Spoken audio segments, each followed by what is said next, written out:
сайн байцгаана уу? Туршлага түгэе мэдлэгийн хуваалцсан өрөөндөө явагдаж байгаа. Баярлалаа подкастын минь бас нэгэн ээлж дугаар та бүхэнд хүрж байна. За энэ удаагийн подкастт нь бас нэгэн сонирхолтой зочин оролцож байгаа. Сайн уу Удка?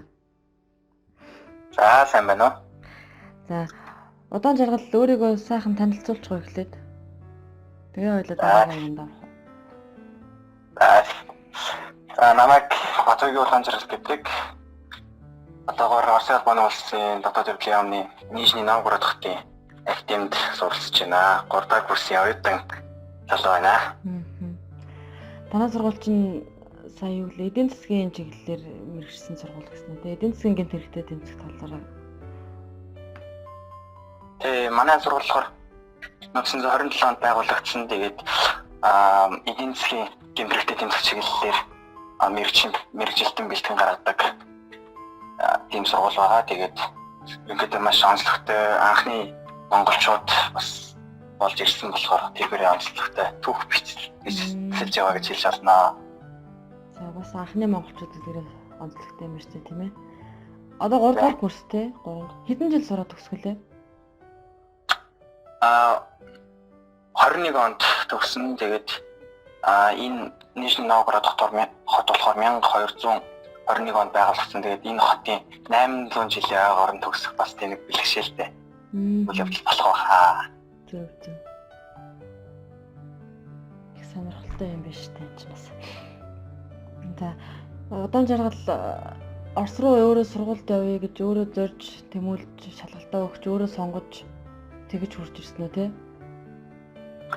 Би болохоор 2015 онд Гуйс хөлгийн их сургуульд шүүхийн шүтрийн гүйцэтгэлийн сургуульд сурч ирсэн. Тэгээд манай салаан дараах шагаа дарга маань санал болгоод тэгээд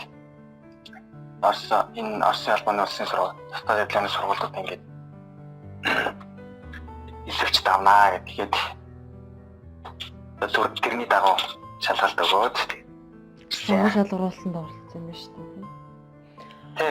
Хэлний бэлтгэлтэй байсан уу гэв?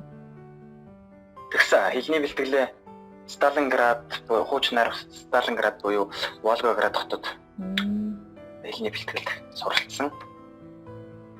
Тийм манай Орос хэлийг Волгоград руу сураад байдаг тийм байдаг хан чинь.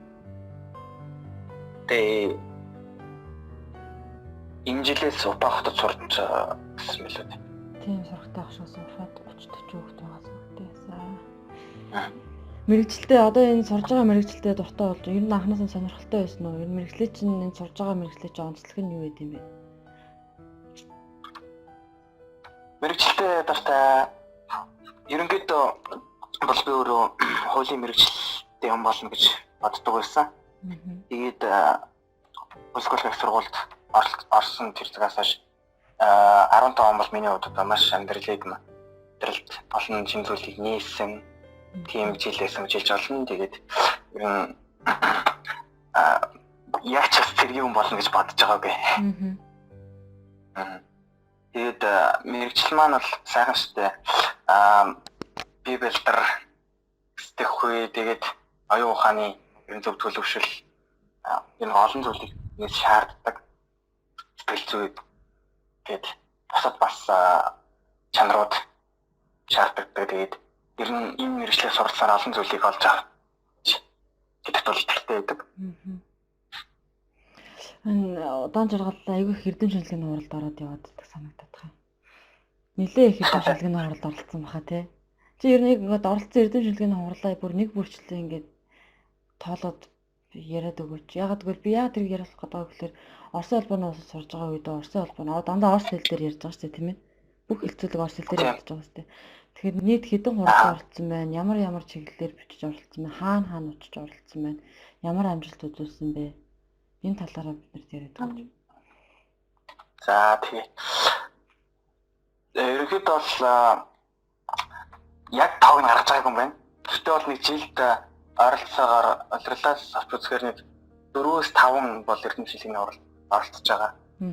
Тэгээд 10 сард болохоор энд Евротехника гэдэг одоо энэ жил 21 дахь удаагийнх нь болсон. Манай сургууль зохион байгуулагддаг олон улсынх бас олон улсны төлөвлөгчд оролцдог тэр оролт ингээ 2 дахь жилдээ оролцсон. За тэгээд залуу эрдэмтдийн эндэр гээд урал бас болдог. Бүх Орсын хэмжээнийх. Тэр нь болохоор эхний жил бол дотоод явдлын яамны түүх. За тэгээд төрийн онол гэсэн хичээлээр оролцож 3 дугаараар 2 дугаар эзэлжсэн. За тэгээд нөгөөд нь болохоор галт зэвсгийн бэлтгэл нөгөөд нь иргэний хэвцүү гэсэн хичээлүүдээр 1-р байр болон 3 дугаараар эзэлсэн.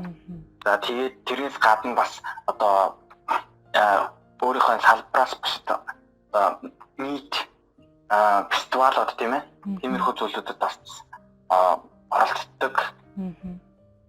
Бид бол хүн шалбар дээр оролцдог. Эрдэм шинжилгээ судалгааны ажлыг маш түлхүү хийдэг оюутан байх нь шүү дээ. Тий, ерөнхийдөө бол энэ маань бол бас 1-р курстай хахлаа би хийж эхлэндээ холбоотой.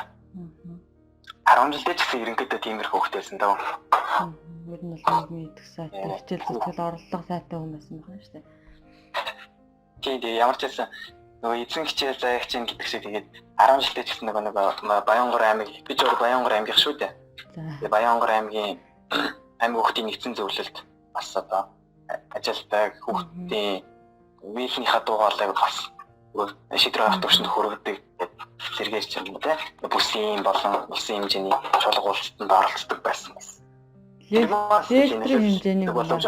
Лектрийн хэмжээний хүн. Гээ тэр нь шалтсан. Тэгээ миний хамгийн сонирхол татж байгаа зүйл гэхлээр хадаа 1-р курсээс ахуулаад шууд эрдэм шинжилгээний уралд дэлгэхэд хэлцүүлээд байр эзлээд эхэлдэг юм байна. Тэнгүүд хэлний бэрхшээлдэг анхнаасаа чамд тулгарч байгаагүй гэсэн үг үү? Орос хэлний мэдлэг. Тий. Хэлний би ч өөрөө Волгоград хотод хэлний бэлтгэл суралцсан. Тэгээд өмнө нь бол яг 10 жилийн хэмжээний тий хэлний сурч ирсэн. Тэгээд хамгийн гол нь Волгоград хотод манай Орос хэлний Севцана Викторовна багш маань бол маш их Орос хэлний суурийг зөв тавьж өгсөн юм уу? Тэгээд бас хэлний бэлтгэлийг сайжруулах ер нь хичээж сурсны сүрдэн байдаг болов уу? Хичээл зүтгэлэл их чухал болох гэдэг. Тэгвэл одоо өөрийнхөө яг ингээд Орос хэлийг одоо маш хурдан ийм өндөр одоо сайн сурсан болоод эрдэм шинжилгээний хуралд ороо хилцүүлэг хийхэд байр эзлэх хэмжээнд байна гэсэн үг шүү дээ. Ерөөдөө чи өөрийнхөө Орос хэл сурсан өөрөө өөртөө хэрэгэлдэг тийм арга туршлагуудаас бүр ингээд олон байдаг бол дугаарлаж байгаа да. Энэ чухал гэж үздэг бол тэр чухал гэсэн аргуудаас хуваалцаач. Ерөнхийдөө бол нэгдүгüүрт бол сурах хүсэл эрмэлзэл хамгийн чухал боддог. Нэгдүгüүрт тэр нь бол одоо би энийг сурна ямар зорилгоор сурж байгаа юм те. Тэр нь бас хүсэл эрмэлзэл байж иж өөрөө мотивашн байж иж өгшөө. Нэгдүгüүрт хоёрдугаар гэх юм бол заавал одоо нөгөө ухаад суух биш. Бас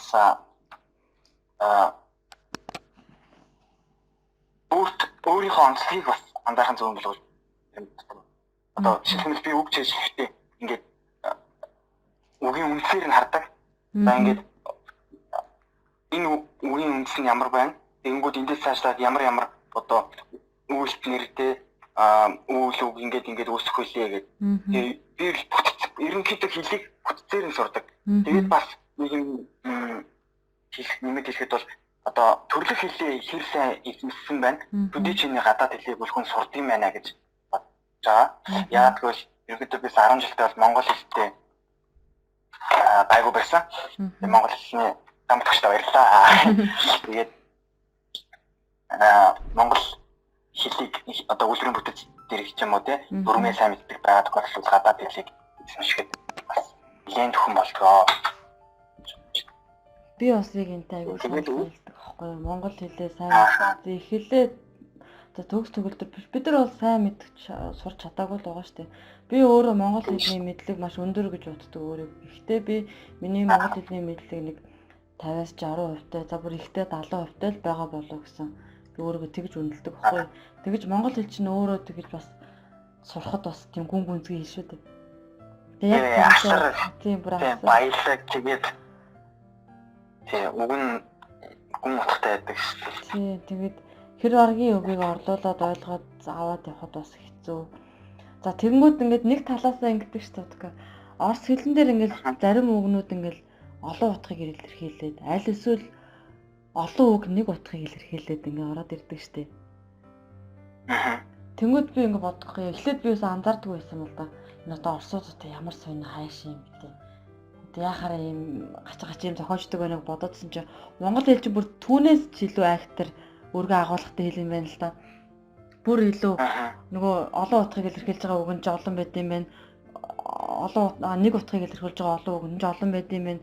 Одоо монгол хэл чинь бүр түүнээс илүү хүнд юм байна. Тэгээд би монгол хэлээ дутуу сурчтэй би хэрэг илүү сайн сурцсан байсан бол өөнөөсөө хурдан сайн орсоо сурах байж дээ ч гэж бодох шүү. Тийм үс санагддаг л та надаас. Тэр хүн бол тэгэл насан туршдаа суралцдаг амтан гэдэг нь юм. Юу гэдэг нь нэг зүйлийг сурцсан гэж бүрэн дүрэн хэлэхэд бол одоо хэвчээ би одоо орс хэлийг сурцсан гэж хэлэхэд бол одоо мэддэг хүний хажуудыг би мэдэхгүй байхгүй. Амнэр яг орс хэл аа байж яг орс хэлийг үнэхээр үзээгүй хүний хажууд бол одоо мэддэг гэж хэлж байна. Би ер нь хүмүүс гэж хэлдэг. Хүмүүс ингэдэж за устгах шиг болно уу гэж. Юу гэдэг чинь бас юу гэсэн юм бэ? Гадаад хэлийг бол бүр яг тэр тухайн одоо хэлхийг ашиглаж байгаа буюу төрлөх хэлчиг нь ярихгүй шүү дээ. Тийм учраас бол тий. Харин хүмүүс дандаа тэгдэгтэй одоо бол хэлэндээ устгаас үзгээл тий. Одоо тий. Айгуу тийм хүндрэлтэй асуултыг асуудаг л та. Тий. Одоо тэгээд хэцүү шүү дээ тэр чинь. Тэгээд одоо ингээд мэрэгжлийн хэллэгийг үзэж судалмаар байдаг. Ахаад өөр төрлийн ингээд олон юмнуудыг зэрэгцүүлээд ингээд сурах гад байдаг. Тэгээд түүний тарих толгойн одоо ингээд сэтгэн бодох чадвар хэр үлээ хүн өөртөө одоо ямар төвшөнд байдаг үлээ тэрнээс хамаатай түүний хэл сурж байгаа процесс одоо тэгэл хэл сурж байгаа чадамж тэр нөөр л байд юм байна л та. Ингээл хүмүүстэй ярилцж чад янз бүрийн дараагаар ингэж хэрэгэлдэг тэгээд сурдаг ингэж исэн юм удаан хугацаанд сурсан юм урт хугацаанд сурсан гэх ярилээд би анзаараад хад тэр нь хүн болгонд л өөр өөр юу гэдэм байх. Арга барил тэгээд сурах тийм төвшин мэдлэг чадварчтай бүх зүйл нь л өөр юм байна. Бүх зүйлийг угаасаа сурах боломж юм чинь. Тэгэл одоо яг тусгай өөрийнхөө салбар юу гэдэг хуулийн орс хэл гэдэг ч юм уу. Ингээд наривчлагтаад ирэхээр улам өндөрлөлтөй болчих жоох байхгүй. Одоо энгийн орс хэл хар яриагаар ярина гэдэг чинь шал ондоо шүү дээ. Энтэй хадамжинд гараад. Тэгэхгүйгээр би хуулийн орс хэлээр бичиж за тэгээд тэргүүрээ ярина. Тэр зам одоо ингээд олон хүний өмнө ихтгэл тавина гэдэг чинь өөрөө болохоор маш их тийм хичээл зүтгэл тэгээд цагийн гэж шаардсан зүйл болчихгүй гэж байгаа байхгүй. Тэгээд тэрнээс гадна нэг бас нэг зүйлийг нэмж хэлэхэд хэл сурахад мэдрэмж хэрэгтэй. Мэдрэмжийг хөгжүүлэх чухал юм билээ. Одоо юу гэдэг өгүүлбэрт нэг үгийг та дөрөв хэлсэн шүү дээ. Нэг үг маш олон утгыг илэрхийлж болно. Эсвэл сэргээрээ бич болно гэдэг. Энэ тал дээр болохоор хаанаас хамаарч олж байгаа юмсаа одоо юу тухайн үгийнх нь утгааны яаж шилжиж байгаа юм тий. Тэгээд энэ өгүүлбэр дээр одоо тий өгүүлбэрийн ерөнхий утга нь яг юу ярьж байгаа гэдгээс хамаардаг учраас. Мэдрэмж. Аргагүй манай подкастын оролцогч нар ярьсан хүн болгон өөр нэг тийм арга зөвлөгөөг өгөх юм аа. Бүр ярьсан хүн болгон заавал нэг одоо мэдрэмж хөгжүүлэх чинь мэдрэмжтэй байх нь чухал гэж өнөөдрийг хүртэл ярьсан 10 түүний хинж хэлдэг л байхгүй надаа. Тэгээ хүн болгон нэг өөр арга хэлдэг. Тэгэхээр ийм болохоор одоо миний подкастын зорилго чинь энд оршоод байгаа байхгүй. Ерөөсөө энэ олон хүний арга туршлагыг цуглуулад тэнийг сайхан орс хэл сурах тийм гоё арга гаргаж аргачлалыг боловсруулъя гэсэн тийм зорилготой л доо. Ноткагийн бас одоо сурах арга барил нь дуусаагүй бол ярих юм дуусаагүй байгаа юм шиг байна те. Дахиад нэг аргууд байгаад байгаа шиг байна. Тэгээ бид тэднийг сонсгол хэрэгтэй л те. Тэгээд бас нэг чадвар бол одоо хүнийг сонсох чадвар чухал санагдсан. Өөрөө ярихаас илүүтэйгээр одоо анзаарч сонсон те. Тухайн ялангуяа орс хэлч нөгөө ударын буюу одоо өргөлттэй шүү дээ. Монгол хэлч бол монотонны хэл. Тэгэхээр одоо тухайн үгийг одоо жишээлбэл би нэг үг ингээд сонслоо гэхэд нөгөө үгээ ингээд олж аваад слайд дээр орчуулсан харлаа те. Тэнгүүтээ ингээд яг өөрөө дошиж байгаа байхгүй. За би одоо энийг өгүүлбэрт оруулаад хэлээд үзье. Гэтэ хамгийн гол нь би тэрийг одоо яг ч хэлэх аргыг нь мэдгүй шүү. Тэнгүүд ингээд орсуудтай ярилцаад тэгээд за ингээд хаан нүргэлтэнд байна. Тэгээ яаж хэлж ийн өөртөө. Нэг нөгөө нэг ихтэй бодит эдлэнийг өөр бодох нэг өөр гэдэг шиг ер нь бичиж байгаа нэг өөр тэгээ дуудаж байгаа нэг өөр гэдэг учраас бас энэ дээр бас анхаарах нь зүйтэй болов уу гэж бас. Чухал зөвлөгөөнүүд өгч байна. Одон жаргал юу яадаг баха. Одоо энэ нэг эрдэм шилгэний хуралд оролцоод ингээд их яваад байгаа юм. Би чамайг их нарийн төлөвлөгөөтэй байдаг байх гэж бодоод байгаа шүү. Өөрийн тийм цаг төлөвлөлт ч юм уу тийм цагийн менежментийн талаар хэрэгжүүлдэг ямар нэгэн зүйл байдгүй. Миний одоо суралцж байгаа сургууль онгоц мэрэгжил бол яалтчгүй цаг нартай уралдаж байхыг шаарддаг. Тэгээд яагаад бол өдөр чи өөрөөр спредкиня буюу одоо дотоод журмаараа зохицуулагдсан хуваарийн дагуу ажиллаж амьдардаг. За тэгээд өглөөний 6 цагт өглөөний бослоо 6:40-д гарч нэгдэлт. Тэгээд өглөөний гүйлт гимнастикт гарна. Тэгээд эргэж орж ирээд 8:45-д одоо нэгдээд 9 цаг хичээл эхэлнэ. Тэнгүүтээ хичээл ингээд 14 цагт тусна. Эргээд нөгөө 2 цаг өдрийн амралт. За тэгээд 16 цаг дахиад даалтын цаг гэдэг. Ингээд 18 цаг хүртэл ерөөсөө маш тийм идэвхтэй байдлаар өдөр өнгөрчих. Маш хурдан өнгөрдөг шүү дээ өдөр бол ерөөсөө. Нэг мэтрэл өнгөрч. Тэгээд тэрнээс хойш болохоор бид одоо хувийн цаг гарна. За тийм. Одоо манайд бол 16 улс байгаа. 16 улсын эндээс 15 улс бол бүгдээрээ сургуулийн хоолны газарт ингээ хооллогддог байна. Бид ялгаатай нь болохоор биднэрт ч одоо нөгөө тохиролцсон гэрээ байхгүй хоолны тийм учраас одоо өөрөөсөө хоолоо бэлддэг учраас бас энэ дээр бол өдрөө нөгөө оногдож байгаа 2 цагтаа болохоор амжуулаад одоо хоол ундаа бэлдээд тэгээд бас тий хоолундаа бэлдээд хийн. Тэгээд дэрэгдэд бол энэ байдлаар. Гэтэл надад энэ шинэ зүйлийг туршиж үзэх дуртай байхгүй. Энэ нэг одоо божоо хөтч хэлсэн. Тэгээд ер нь бол сонирхолтой бөгөөд үржин тийм билээ. Эхтэн юм чинь тэгж аим цэцэг навч зорхон ч гэсэн.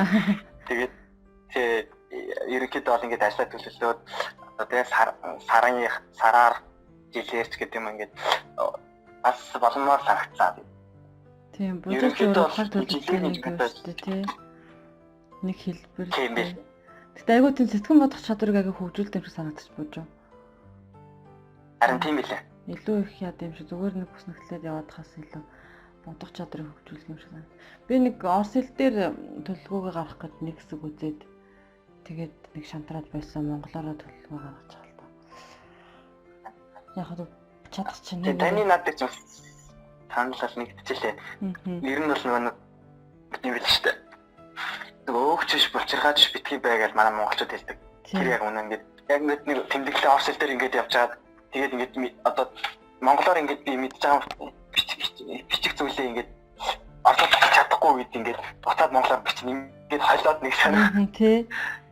Тэнгүүт нь энэ ерөөсөө байлаа ингэж одоо хоёрын хооронд байж болохгүй мэн гэж бодвол монголоор яасан шүү дээ. Тэр бас юм бодгийн ер нь бол хүн ер нь хоёрын хооронд байх хэрэггүй л гэж боддог юм. Жанжин шугамаа барьсан бол тэгээд тэр шугамнаараа тэр өөрийнхөө зорьсон зүгтэл явах нь болов гэж боддог шээ.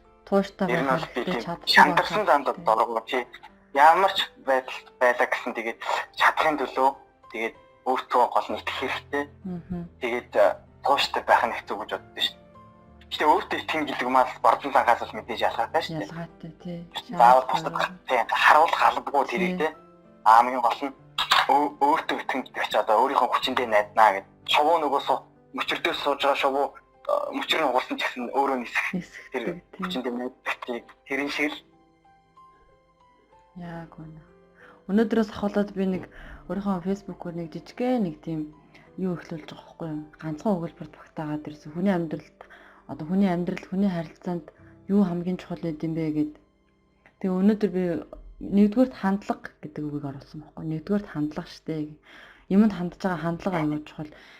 Би одоо энэ сургуульд сурж байгаа тохиолдолд мэдээж эхлээд би энэ орчиндөө энэ сургуульдаа энэ сурж байгаа мэрэгчлэлтэд хандж байгаа хандлагаас л миний бүх юм шалтгаалаад эхлэх гэдэг байхгүй юу ерөөсөө. Яг тийм. Энийг юу гэж харна те?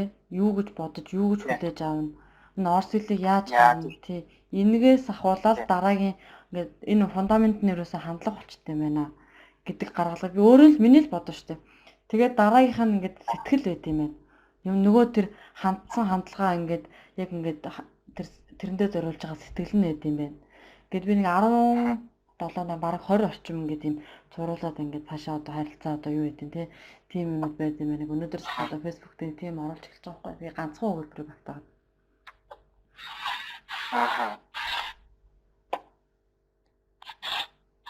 Тэгээд харин чамтай ярьжсэн чи тэр гинт санаанд нэрэн чинь аливаа зүйл хандлага их чухал байдаг шүү дээ. Ямар ч тэгдэг үстэй чам тийм тохиолдол гарч ирсэн үү? Одоо нэг яг юм одоо ингэдэг байхгүй юу? Өөрийнхөө мэрэгжлийн чиглэлийн ингээд ном диссертац сурах бичиг ингээ уншаа явж хахад ингээд айгуу тийм дотно те тэгэл мэдхгүй үг байвал айгуу чухалчилж хараад тэрийгээ цээжж мэжлэл гэдэг байхгүй. Тэгэл санаандгүй явж байгаа дараа өөр текст мэгс явж байгаа нөгөөх нь мэдхгүй үг мөг байхгүй бол тэрийг тоодгүй байхгүй. Тэр текстийг ойлгохгүй байсан ч хамаагүй ерөөсөө те нэг тийм надад тийм чухал биш гэсэн байдлаар хандчихад байгаа байхгүй тэрэндээ. А тэгвэл яг миний мэрэгжлийн одоо миний сурж байгаа чиглэлтэй холбогдсон чухал зүйл авах юм бол тэрийг бүр заавал тэр нэг параграф текстийг бүр ингээд 100% өөр юм болгоод орчуулж ойлгож санаа амраад байгаа.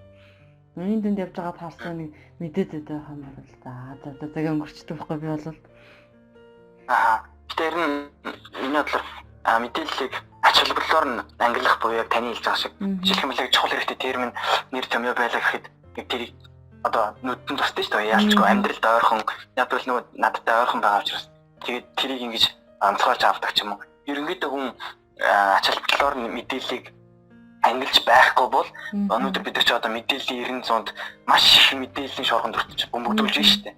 Тэгэхээр ерөнхийдөө мэдээллийг залбирлаар нь ангилах зөв санагддаг. Тийм хүлээж авч байгаа мэдээлэл ангилж өөрөө ч гэсэн хичээг. Тийм тэгэхгүй бол ер нь нэрэл хүний тавьчих хогийн сав биш шүү дээ. Эсэн бусын мэдээлэл аваад гэдэг. Эсэн бусын юм хэрэгтэй. Хамгийн гол өнөөдөр болон өчтөр ярилцсан подкастн дээр нэг тийм нэг том чулуу нэг савн дотор том чулуу жижиг чулуу эсийг яаж багтаах вэ гэд. Тэгэхээр томьёогоо багтаагаа дараа нь жижиг чулуунуудад хийгээд тэгээд эсийг ингээд шигшиж хийгээд ингээд нэг тийм сургамжтай өгүүлбэрийн талаар хүмүүс ярьж лээсэн л да. Тэгээд хэрэгтэй гол зүйл хамгийн чухал гэсэн зүйлээ эхлээд өөртөө хийгээд өөртөө шингээж авах нь чухал байдаг. Хүн болгоо юу хэлжлээ л дээ. Одоо цаг төлөвлөлт болон цаашаа харилцаа хандлагын талаар. Тэгээд би эрэгтэй хүн болохоор удаан жаргалаас бас нэг асуулт асуумаар байна л да. Яаж ч тэргийн сургууль сурж байгаа тий цаг нартаа уралдана.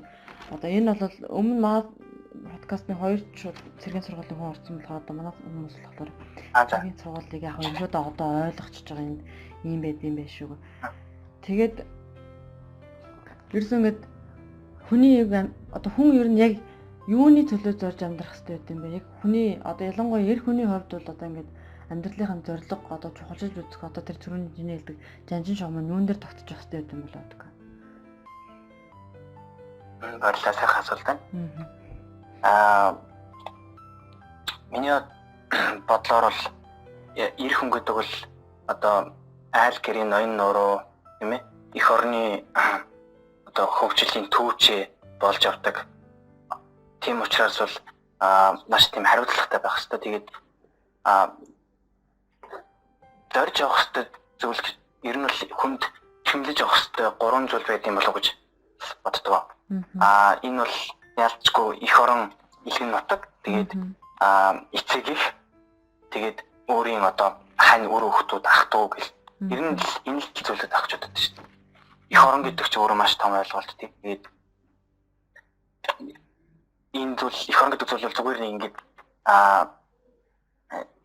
үгээр ингэж илэрхийлдэг биш. Харин нөгөө зүрхнийх нь угт нь оршиж идэг. Одоо юу гэдэг орон тонд гараад ингэж Монгол одоо цэргийн дуугаа ингэж дуулахад ингэж одоо шар ус босож одоо ингэж тэгж огшиж ингэж гарч ирдэг. Одоо тэрэнд одоо байдаг болов тэрэн дээр амин сүнс нь ингэж оршдог юм шиг. Бид нар бол үнэхээр эх орно гэсэн сэтгэлтэй санах сэтгэл төр бол тийм. Зарим үед баг тэгээд одоо янз бүрийн мэдээллүүд одоо явж штэ тэгэл одоо ийм төсөөлөл ийм байна нэ тэрэг л тэр болгон дээр чинь ингэж халаглал анализ хийгээл эдгээр зүгээр би оюутан ч гэсэн энэ эх орны бас ирээдүй Тийм учраас бол одоо мэдээж санаа зовхгүй байна гэж байхгүй шүү дээ. Тэгээд одоо бас ингэж би харилцуулсан судалгаануудыг хардаг байхгүй. Одоо хүний эрхийн зөрчил Монгол одоо хүний эрхийн байдал ямар байна те монголчууд их өөрсдөө хэрэгжүүлж чадж гинэ бас үргээ биелүүлж чадж гинэ үү те их зүүн боловсрол нь ямар байна гэдэгчлэн ингэж санаа зовснос бол зөндөө тэгээд бас зөндөө хийж бүтээх зүйлүүд байгаа. Орчин зүйл бол ийхэн бол ер нь миний бодлоор л маш хариуцлагатай байх хэрэгтэй гэж бодсон. Эх орондоо эзэн болох нь хайртай бүхнийхээ эзэн болж явах нь шүү дээ. Тэрэндээ хайртай бүхнийхээ эзэн бол түүнийхээ төлөө хариуцлага хүлээж чадах чадвартай байх хэрэгтэй гэдэг юм шүү дээ. Өмнө орсон олон хүнээс ингэж асууж байгаа би хаяа бас нэг жоохон айгүй тийм амьдралын философик юм ярилцмаар санагддаг байхгүй оролцож байгаа хүмүүстэйгээ. Заримтай нь жоохон яг л нэг чухал юм ярьсаар байгаа таг нь өрөхгүй дуусчдаг. Заримтай нь бүр нэг тийм гоё нэг одоо ялангуяа бид нар ч ингээ гэрээсээ хоолойгоо хүмүүс ч бас заримдаа яг манай зарим хүмүүс гэдэг гэр орноос санахтаа байдгүй мэдгүй гэж л байдаг л да. Ер нь бол ингээ гэрээ санаад тахтаа бас мэдээж ховрол байдаг л да хүнд. Гэхдээ л одоо би сая чамайг ярьсан чинь нөгөө төрийн дуллаад болдог оройн тоондоо жагсдаг гэдэг. Би одоо ингээд Монголд байхдаа шүү дээ. Монголд байхдаа л өглөө нөгөө сургууль дээр чинь төрийн дуллаад болоод тогоо мандалдаг шүү дээ. Тогоо мандалах болгондоо уйлдаг байсан юм шүү дээ. Нүдэндээ нулимсээр мандалдаг гэсэн тийм амар сэтгэлээ хөөрхөлтэй. Тэгээ нэг би ингээ хар багасаа тийм цэргийн амьдралаар амьдрна гэсэн цэргийн хүн болно гэсэн тийм бүсэл мөрөдөлтөй байсан байхгүй. Тэгээд яг одоо энэгээрээ ингээд сураад боловсроод ажиллаад явж байгаа болохоор одоо ингээд хүнд ингээд ихтгэл рапорт өгөөл ёслол тий. Тэгэл ингэж авах надад бүр амар цаанаасаа бүр огшоол бүр гой санагдаад байхгүй юусэн. Тэгэл нэг Авлааны Эрдэнэ очрог ярана ярих чинь тэр цэг цогсоод бодуулвч сум нь үл хүрэх цээжний мөн гүнд их орон нь байдаг гэх юм шиг л өгдөг штеп. Тэр мөр бүр амар хэрэгтэй. Тэгээд нэг сая нөгөө айгу муус төрчихгүй тань. Төрийн далбаа урдаг нэг хэрэг асуудал дээр нэг нэлээд хүндрэлтэй асуудал үүслээ штеп нэг үрч. Тэгээ би тийм багш. Тий. Айгу нэг тийм үзэл бодлоо илэрхийлэх одоо энэ подкастыг хийж байгаагийн ташранд би бас хэлхийг хүсдэг зүйл юу гэхээр манай энэ цэрэг цагдаагийн албаагч нар мөрдөс зүйцэн албаагч эрэгтэй эмэгтэй гэхгүй дарга цэрэг гэхгүй бид нэр үзэл бодлоо хүртэл хязгаартай илэрхийлдэг тийм ээ. Алхаа гişгэн нь хүртэл заавартайгаа одоо бүхэл зүйл ерөөс ямар нэгэн хяналтанд дүрм журамдор захирагдаж одоо зүгээр Монгол зүгээр нэг иргэн хүн зүгээр сайхан хуулиа биелүүлээд замын хөдөлгөөний дүрмөө биелүүлээд тэгээ үндсэн хуулиа дагаж мөрдөд иргэний хуулиа захирт дээрээгүй хуулиа зөрчихгүй ингээ яваад байж болдог болвол бид нар болохоор өрчнөө салбар дүрм журмуудыг ингэж дагаж мөрдөж явдаг хүмүүс штэ. Тэнгүүд бид нарт одоо ингээд би одоо ингээд өөрийнхөө үзэл бодлого чөлөөтэй хэлж болохгүй. За би энэ сургуульд чинь сурахгүй гэд болжиж болохгүй тийм ээ. Замаас нь буцаж болохгүй. Ямар нэгэн байдлаар дараа тушаал өгсөн бол тэрийг зөрчиж болохгүй. Ингээд ийм зүйлүүд байгаад байдаг байхгүй бид нар. Тэгээд энэ гадаадд цэргийн сургууль сурж байгаа гадаадд энд ингээд энэ цэрэг цагдаагийн сургууль сурж байгаа хүмүүс ер нь асар их тийм төвчээртэй хүмүүс байдаг баха гэж боддог шүү дээ. Сэтгэлийн хаттай төвчээртэй хүмүүс тэсэж сурч боддог баха. Чи юу гэж боддог вэ? Санал нийлж байна. Тий. Тантай санал нийлж байна. Яагаад гэхээр ярьдаг штэ. Одоо цэргийн сургууль суралцсан хүмүүс бол одоо манай хөлсгөлөх сургууль одоогийн дотоод цэргийн сургуулийн багш нараа хэлдэгс шал ондоо байдаг ажил дээр гараад ирэхээр ингийн сургууль төгссөн хүн цэргийн сургууль төгссөн хоёр хүн байхад бол үг даадаг хамаагүй өнөө үг сонсдог даадаг байдаг гэж хэлдэг. Тэр нь бол бас яг зүгээр энэтэй холбоотой байх. Гэхдээ бол таны хэлсэнчлэн одоо нөгөө үзэл бодлоо илэрхийлэх тал дээр ч юм уу тий. Заримдаа одоо ингэж хайрцагнаас гарахыг одоо хүсэн шүү дээ мэдээж. Зөвхөн хайрцаг байхгүй. Тийм нөхцөлд бол бас мэдээж тиймэрхүү өнөрлөлтэй зүйлүүд гардаг. Тэгсэн хэдий ч гэсэн бол тангар өргөсөн учраас бол одоо өргөсөн тангараасаа няцал төрийн хууль ёсны цэрлэл хүлээнэ гэдэг их орон тий төрдөө тангар өргөсөн учраас л тэгээд төрийн далбааныхан мөрөд сууж байгаа тангараа өргөцсөн хүмүүс шүү дээ бид нар чинь тийм ээ. Тийм учраас л тэгээд байхгүй. Тийм учраас л тэгээд сайхан шүү дээ. Ер нь бол бахархалтай алба тэгээд тэр тусмаа ингээд олон улсад ингээд их Монгол улсынхаа үйл зүй байгууллага төлөөлөөд ингээд суралцсан гэдэг бол бас нэр төрийн хэрэг байдаг. Тэгээ манай удаан жаргалын хувьд бол зүгээрт нэг сурахгүй их орныхоо нэрийг бас өндөрт өргөж явж сурж штеп. энд очиж эрдэм шилгээний хуралд оролцож байр эзэлж те энэ Монгол хүн чинь ийм шүү гэдгийг харуулж бас нэртэй төртөө алдаа хааж байгаа хүн биш үү ч бас. За баярлалаа. Ер нь манай залуучууд айгүй тийм сайн мундаг залуучууд шүү дээ. Ер нь бол хаасаагүй за ганц зэргийн сургууль гэхгүй. Ер нь манай монголчууд чинь ер нь тэгээд өөрсдөө хааж авсан манлайлагч байж чаддаг. Тэгээд хүсгэл юм бол чаддаг хүмүүс. Тэгээд яг үнэ хүсгэл юм бол чаддаг. Би ер нь түүх би ер нь түүхд сонирхолтой. Тэгээд Монголын түүхээр ялангуяа бахахынхаа хажуугаар зүгээр ч бахахгүй. Одоо их түүхээ мэдэж сурахыг хүсдэг. Яг тэгэхээр их мундаг хүмүүстэй ингээ ярилцдаг. Тэгэнгүүт одоо надаас илүү Монголын түүхийг гэж ярьж хэлдэг. Тэгээд тийм учраас одоо бас түүхээ нэлээд судлах хэрэгтэй байна. Яалчгүй бид нар бол одоо бахмаар түүхтэй хүмүүс. Хурш орны хүмүүс мэдэж байгаа зүрнээс илүү мэдэж байгаа хэрэгтэй шүү дээ гэдэг шаардлага тавьж байна. Тийм өөрөө Монгол хүн байж би ч ингэж боддог. Тийм юм биш үү. Тэгээд багч болов тэгээд ерөнхийдөө одоо би хамгийн сүүлд нөгөө Оросын алдарт математикч Лобачевский гэж хүний нөгөө нэрмжид сургууль байдаг байхгүй юу? Энд одоо нийгмийн агуулгын улсын сургууль. Тэнд болохоор 44 орны оюутан залуучуудын донд гадаад оюутнуудын донд одоо Орос хэлний олимпиад зарлагдсан. Тэгээд тэрний ихний шатнд нь ингээд онлайн байдлаар оролцоод энийг шигшигдээд тэгээд финал шатнд очоод одоо ингээд тэнд нь оролцсон байхгүй. Тэгээд тэн дээр болохоор одоо хоёрдугаар шатнд нь болохоор өөрийнхөө улсын талаар ингээд ихтгэл тавиад манай улсын хамгийн топ 10 факт гэсэн тийм зүйлтэй. Тэгээд өөрийнхөө улсын талаар тэгээд бас нэг партнер ингээд санамдаг байдлаар суглаад тэгээд тэндээс өгсөн текстийн дагуу одоо нэг тийм маргаантай асуудал өгөөд тэр асуудлыг одоо юу гэдэг би хамгаалсан юм эсвэл эсэргүүцсэн байр суурьнаас ингээд өөрийгөө илэрхийлэх. Тийм тэгээд нэг юм Туркменстан залуутай ингээд яриад одоо ингээд $10,000 олоод энийг ингээд би болохоор шудраг иргэн бол цагдаад явж чиг нөгөөдөг чинь хувааж авъя гэд ийм байр суурьнаас өөрийнхөө одоо аргументыг хамгаална гэд. Яг тийж арсан. Тэгээ ингээд тэрэн дээр ингээд яваад энэ миний одоо тавьсан Монголын талаарх тэр 10 факт гэдэг тэр ихтгэл маань ингээд шилдэгээс гараад тэгээд бас ингээд тэрэнд ингээд байр эзэлсэн болохоор ингээд 46 улсын оюутан байсан болохоор тэр дотор ингээд би ч одоо ингээд дөнгөж өөрийгөө бол одоо би Орос хэлийг л хангалттай хэмжээнд биш байгаа шүү дээ гэж бодож байгаа шүү дээ. Тэгээ ингээд айгуу тийм өндөр түвшинд B2 түвшинд гээд байсан болохоор эсээ бас бичсэн байхгүй нэг төр шин. Тэгээд яг тест өгнөгдсөн болохоор ингээд тэрэн дээр айгуу ингээд одоо өөртөө баярлах ч юм уу. Тэгээд ялангуяа одоо яг ингээд жижигхэн ч гэсэн их орныхоо төлөө их орных Монгол гэдэг нэрийг энэ чинь одоо Монгол гэдэг нэрийг ерөөсөө сонсоогүй хүмүүс ч маш олон байгаа шүү дээ. Тэгээд одоо тэр олон хүмүүст ингээд Монгол гэдэг ийм ус одоо Монголын талаар ингэж яриад гээд тусгаж яах тэр үедээ айгуу тийм бахархалтай айгуу гоё байсан. Бахарахгүй байхын аргагүй сайхан мэдээ шүү дээ. Жижигхэн ч гэсэн их орныхоо төлөө бол ингээд одоо өөрийнхөө чадах зүйлээрээ их орныхоо нэрийг гаргах бол маш тийм сайхан мэдрэмж өгдөг билээ. Тийм шүү. Яг үнэ. Маш жижигхэн зүйл. Бид нар заавал нэг тийм гайхамшиг бүтээх ёстой хүмүүс биш үү? Бид нар чадахчгүй тэр чинь угаасаа. Хэрэг бүтээх ёстой бол одоохондоо бүтээчгээгүй л байна. Гэхдээ жижигхэн зүйлээр бид нар ингээд их орныхоо нэрийг унгаахгүй авч явна гэдэг чинь бид нар чи их орныхоо төлөө хийж байгаа хамгийн сайн сайхан үйл байгаа байхгүй. Их орныхоо нэрийг унгаахгүй авч явна гэдэг чинь. Гайхамшигыг бүтээх гэдэг нь зөвхөн нэг хүн дээ. Зөвхөн нэг хүн юу гэдэг наман гэдэг нэг хүн биш. Энэ зөвхөн ард нь бүхэлдэн 3 сая хүний Монгол гэдэг нэр явж байгаа учраас одоо би хичээх хөстэй сул дорой байдлаа хүмүүст харуулж болохгүй.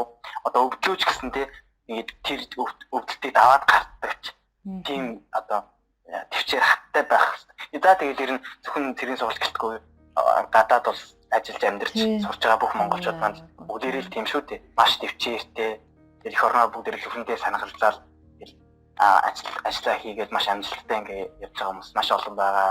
Маш өндөр боловсролтой, тэгээд дээр хүмүүжлэлтэй тийм одоо олон залуучууд байгаа. Тэгээд тэрний бас нэгэн төлөвлөлтөй би бас ярилцж байгаа нэр төр хэрэг гэж бодож байна. Маш их баярлалаа. Сүүлдээ подкастер өөрөө боцоо хүмүүсээр магтуулаад байгаа шүү. Би бас та бид дээр бас нэг адилхан сонирхолтой юм билээ шүү. Та ч яруу найрагч тэгээд би болохоор өөрөө бас яруу найраг Юу л магтаал ардын ам зохиол Оо гэж тийм үү. Чи бүр айгүй гоё сонирхдаг. Тий. За миний яруу найрагч гэж юу аах вэ? Яг шүлэг хоронтойгоо сонирхдаг. Чи бүр язгаар орлог сонирхдаг гэдэг чинь чи бүр айгүй тийм гоё зүйл сонирхдаг. Би өөртөө тийм залуу хүмүүстэй ховорхон тааралдаж байсан шүү дээ. Аха. Би ч одоо ерөөл магтаал ингээ уншдаг. Яг тэгвэл манай болохоор тийм мундаг хүн байдаг. Баянгор аймгийн цолчнос бол Батуйг гэж морь бүхий цол дуудана. За тэгээд магтаал одоо хайлна. Ерөөл уншина. Одоо хормын ерөөл одоо дайхт хүүхдийн дайхны сэлгүүр гэх ерөөл. Тэгээд энэ болохоор ааваас өвлөгдсөн. Одоо зүйл гэж хэлж болно. Тэгээд Монголын өөрийн одоо уламжлал хамгийн гайхамшигтай шүү дээ. Тэгээд тэрийг одоо би бас өвүүлж ингэж аваад тэгээд биелүүлээд өөрөө сурч мэдээд ингэж авъя гэж боддог. Бит бус соёлын өв биш дээ энэ ч юм бол. Бит бус соёлын өвийг өөрөө тээж яваа хүн биш дээ чи. Чи ерөөл магтаал эдрийг ингэж орс хэлэн дээр орчуулъя гэж үзсэн үү ер нь? Үгүй тэгж оролдож байгаа. Тэр гэхдээ ер нь бүтэхгүй байхаа тий. Миний бодлоор бол бүтэхгүй байхаа. Тэр одоо тэгээд авто зохиолын чиглэлээр сурж байгаа тийм мундаг хүмүүс бичих байх гэдэг. Тэрнээс бол одоо юу гэдэг жишээлбэл одоо хүний нэгэн усны хүндтэй сайхан заншлаар өргөнтэй болсон нэгэн айлын бэргэнтэй болсон энэ айлын би сэтгэлэн ойлголцсон биндэрия шиг хоёр залуу хорвогийн амьдралаа эхлээд холын зорилгоо тодорхойлоод готол олноо цуглуулад хоёр сэтгэлэн баярлуулад ээлтэйгээ хилцээд насан туршийн жаргал бэлгэлдээд найр наадамаа хийж байгаа юм бизээ гэхэд л одоо орсоор хоёлаа орчуулаад гэвчтэй шүү. Бодхыг төсөхгүй байна. Одоо 28 ч одоо байх юм. Морины магтаал гэхээр бүхий магтаал гэхээр бүр орсод орчуулаач ойлгохгүй бах те. Юу яриад байгаа гэж бодох бах та. Гэтэ нэг миний нэг анзаарсан зүйл бол Оросын мэдээллийн бааз маш сайн гэдэг. Яалтчгүй нэг хүн интернет хүчтэй холбоотой тогтсон. Яг тэгэхээр одоо монгол хэл чинь бол маш тийм хязгаарлалттай шүү дээ. Тэнгүүд ингэж монгол хэл дээр Монголынхаа талаарх зүйлийг Монгол дээр хайгаад байгаад бүр олдохгүй. Тэнгүүд ингэ Орос дээр хаангууд нөгөөдг нь бүр маш их хэмжээгээр гарч ирдэг. Хэлээд яагаад манай Монгол ийм юм бэ гэж боддог шүү дээ. Яг үнэ тэгдэг шүү. Манай Монголын мэдээлэл дата энийг сайжруулдаг бас хийх хэрэгтэй байна. Хийдэг хүмүүс байгаа л ахт мэдээж хүчрдэггүй бахал та. Би бол тэгэж боддтой. Тэгээд нөгөө бас Википедиа дээр үзүүлэлт хийдэг. Тэгээд энэ дээр өөрсдөө нэмдэг тийм аккаунттай хүмүүс байвал залуучууд байвал бас нэмж өөрсдөө чадах мэдэх зүйлээрээ бас мэдээллийн санд өөрийнхөө овны нэмийг оруулаарай гэж уриалмаар байна. Бас айгүй чухал уриалга хамгийн сүүлд нь хэллээ шүү. Нэр Википедиа хөгжүүлэх гэдэг чинь маш тийм чухал зүйл юм байна шүү. Оросын Википедиа хөгжүүлэлт бол бүр ярих юм байхгүй тий. Супер шүү бүр. Хамгийн гайхалтай гэж боддог шүү. За битэрийн ярилцлага бүр үнэхээр сайхан сүлдээ их орон язгуур урлаг их сайхан зүйлүүдийг ярьлаа. Удаан жаргал дахиад өөр ингээ ярьчих юмсан гэж бодогдож байгаа, хэлэх юмсан гэж бодож байгаа, хүсэж байгаа зүйл байна уу? За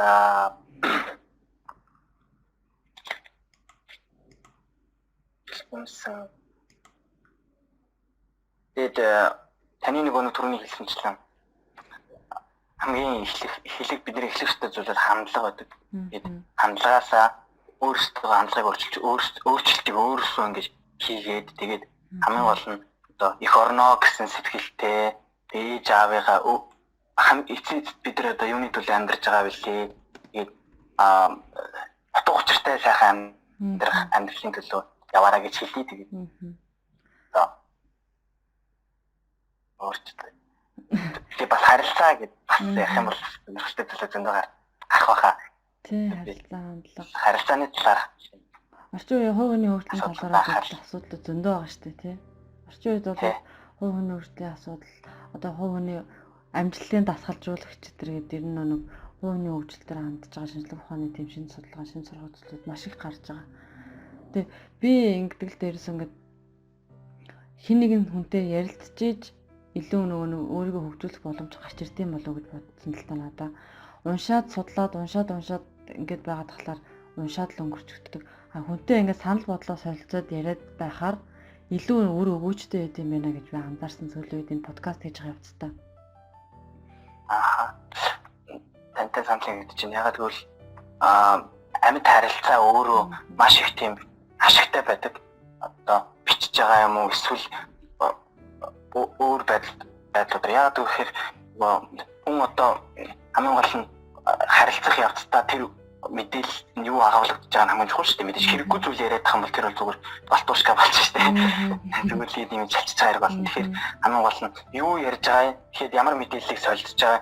Тэрнээс гадна хүнтэй харилцах тусмаа ингэж урам зориг авдаг. Одоо хийх хүсэл төрдөг ч юм уу тийм. Тэгэхгүй болохоор зүгээр ингэж юу гэдэг би ингэж ном уншаал ажиллах гэдэг нэг жоохон ойр үрэл нөгөөдөө ингэж тавьждаг.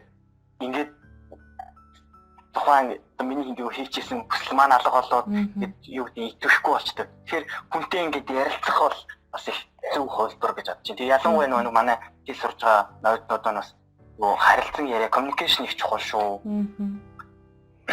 Хамгийн сүүлд би чамаас асуух гэж байлаа л да. Одоо орс хэл сурж байгаа хүмүүст өөрийнхөө алтан зөвлөгөөг өгнө үү? Ингээ 3 жилийн дотор би 2 төвшөнд очиж үнэлгэсэн хүний хойд өөрийнхөө алтан зөвлөгөөг өгнө үү гэж хэлэх гэж чи зөвлөгөө өгöd эхэлчихлээ л дээ. За. Тэгээд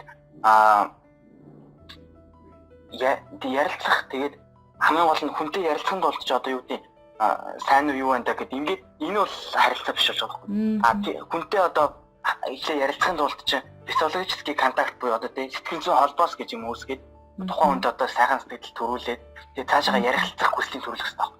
Нэгдүгээр, хоёрдугаар нөгөө хүний сонсдог байх хэрэгтэй. Одоо орж хүмүүс нөгөө харилцагчаа. Тэгээд харилцааны дээр соёл хүндэтгэл байна. Тэгээд тэрний дараагаар бол өөрөө одоо тухайн харилцагчийн талаар болон тэр хүнийхээ одоо соёл, одоо шашин, урлаг юу гэдгийг тэр талаар маш мэдлэгтэй байх хэрэгтэй. Унших хэрэгтэй тэрний өмнө. Тэгээд хүн ярих зүйлтэй байна гэдэг чинь харилцан тэр хоёр хоорондоо ярих тийм ерөнхий сэдв гарч ирнэ гэдэг чинь хамгийн чухал. Тэгээд ингээд харилцан ярих хэрэгтэй. Тэгээд бас дээр нь мэдээж уншихаа болон сэтгэхээ болон гэдэг учраас бол маш их унших хэрэгтэй. Унших хэрэгтэй. Гэтэ хамгийн гол нь мэдлэгтэй боловсралтай хүн гэж ямар хүнийг хэлдэг вэ гэдэг чинь нэг тийм үг байсан. Одоо мэдлэгтэй хүн гэдэг бол бүх зүйлийг мэддэг, уншаад бүр тархиндаа одоо тархиныхаа бүх зайг ингээд юугаар мэдээлэл дүүрэх хүний биш. Харин мэдээллийг хаанаас олохыг мэддэг хүний хэлдэг гэхчээ. Тийм учраас одоо тий ямар мэдээлэл авах гэж чинь тэрийг хаанаасаа олдог. Жишээлбэл би ямар нэгэн одоо хуулийн заалтыг харахыг хүсэх юм бол би ямар сайт нэр байгаа юм уу тий хаанаас яаж харуул гарч ирэх юм гэдгийг мэддэг ч юм. Дийлийнхээ их сурвалжийг маш сайн. Их сурвалжаатай байх. Сурвалжаатай байх хэрэгтэй. Одоо ялангуяа Оросд бол тэр их сурвалжаас айгаадах зүйл байхгүй шүү дээ. Хаана юу байгаа маш тодорхой байдаг болохоор. Тэгээ ерөнхийдөө тодорхой бус байдалд их дургу хүмүүс тэгээд Оросдын нөгөө нэг зүйл нөгөө зарчимч байдал нэг таалагддаг юм байна. Цаг бол цаг. Яс байдаг. Цаг бол цаг. Тэгээд энэ хин гэсэн бол төлөвлөгөөнийхөө дагуу явна. Маш их төлөвлөгөөтэй төлөвлөгөөний дагуус ажиллаж байна. Таалагддаг. Маш чухал зөвлөгөөг өгч шүү. Заримдаа би бас юу илээ гэж бодоод нэр хүнтэй харилцахад нэг тухайн хүний сэтгэл зүйн холбоосыг олно гэдэг чинь аягүй чухал юм байна шүү дээ. Зүгээр л сайн байна уу баяртай гэдэг өнгөрдөг тэр харилцаа биш юм байна шүү дээ тийм ээ. Хүмүүс болохоор яаж яж байгаа л яриад л гэдэг. Гэтэ тэн дотор бас тухайн хүнтэйгээ ярилцах байгаа сэдвийн талаар мэдлэгтэй байж иж тэгээд ярилцах нь. Тэгээд хаанаас юу олж авах гэж байгаа их сурвалжаа сайн мэддэг байх хэрэгтэй. Дэмий зүйл цаг өрөхгүй байх гэсэн үг шүү дээ. Тэр чинь хамгийн чухал нь. Дэмий зүйл хамгийн гол нь яг бол бидний цаг хугацаа гайхалтай учраас манай аавын нэг хэлдэг топ өгöd байх надад. Тэр үл ерөөсөө цаг хугацаа чамайг хүлээх гайхалтай. Тэр бол хамгийн ингэ бодоод байхад эргээ бодож байхад би 10 жил тахт ойлгодгүй шүү. Эргээ бодож байхад нэрэл аав ийс ямар үний юм бэ? Цаг хугацаа намайг хүлээх. Өнгөрсөн хугацаанд ашиглаж болох байсан боломжоо алдчихсан бол ахаад яг тэр шиг 100%-аар нь дараагийн удаа бий болгож бүтээж боломж олгож ашиглаж чадахгүй болохгүй хоёр нь. Тэр зүйл өнгөрцөн л бол тэгэл өнгөрцөн. Угсаад бидний цагч нэг алтан мөнгө одоо юу гэдэг тэр зүйл хамгийн үнэтэй зүйл шүү дээ. Боломжгүй. Тий. Ерөөс үн цэндээ нэгдэж байгаа байхгүй. Цагаа их яхах ёстой байлаа.